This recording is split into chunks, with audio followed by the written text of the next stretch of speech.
Madame la directrice générale de la cohésion sociale, chère Virginie Lasserre, monsieur le président de l'UNIOPS, cher Patrick, monsieur le président de la Semaine Bleue et des Petits Frères des Pauvres, cher Alain Villez, mesdames, messieurs, chers tous, je suis évidemment très heureuse de vous accueillir ici, en ces lieux, très honorée aussi de pouvoir célébrer avec vous la Semaine Bleue à l'occasion de la Journée internationale des personnes âgées.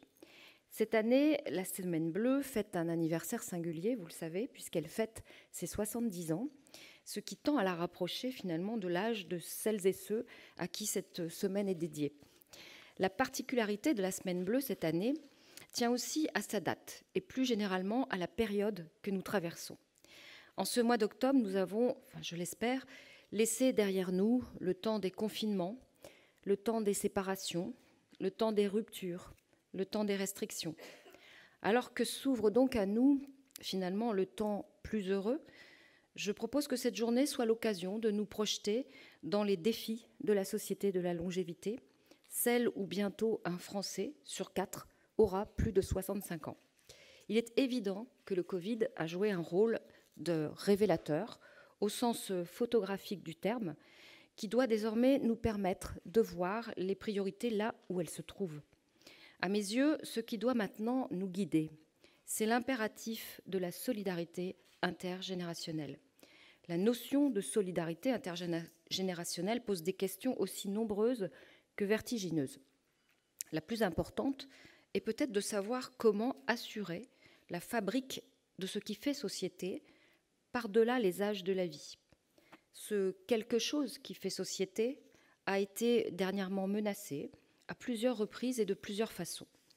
J'imagine que, comme moi, vous vous rappelez des prises de position plutôt choquantes, pour ne pas dire scandaleuses, sur certains sujets. Par exemple, la priorisation des aînés dans le cadre de la campagne vaccinale, le sacrifice de la jeunesse au profit des personnes âgées. Toutes ces petites phrases que j'ai entendues à la radio, à la télévision, m'ont été, je suppose comme à vous, j'imagine, insupportables. Incontestablement, la crise a accentué la souffrance des plus fragiles, malgré l'action des pouvoirs publics, des acteurs sociaux. Mais elle a aussi révélé de belles choses, des solidarités nouvelles au sein des familles, dans les immeubles, dans les quartiers, dans les villages. Je ne crois donc pas à une guerre de génération. Mais il nous faut éviter qu'elle ne se tourne le dos. Nous ne sommes pas des espèces séparées. Placer d'un côté les jeunes, de l'autre les personnes âgées, serait un non-sens absolu. Il est grand temps que la société prenne conscience de la place fondamentale que tiendront de plus en plus les personnes âgées dans notre vie, dans chaque famille, dans chaque organisation et dans chaque territoire. À tout âge, on est un citoyen. On doit le rester jusqu'à la fin de sa vie. C'est un enjeu de dignité, pour les personnes âgées bien sûr, mais pour nous tous.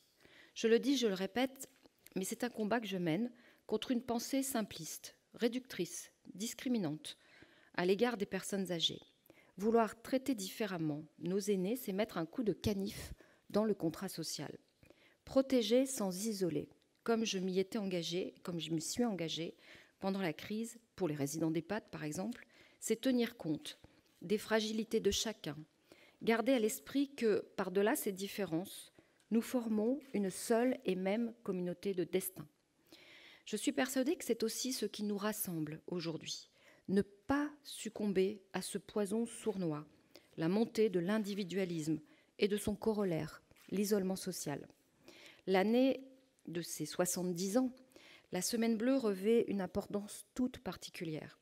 Elle peut nous aider à faire résonner partout un appel puissant contre ce nouveau séparatisme, celui des générations. C'est tout le sens de l'appel civique que nous avons co-signé ensemble, associations, élus, personnalités, pour des générations solidaires.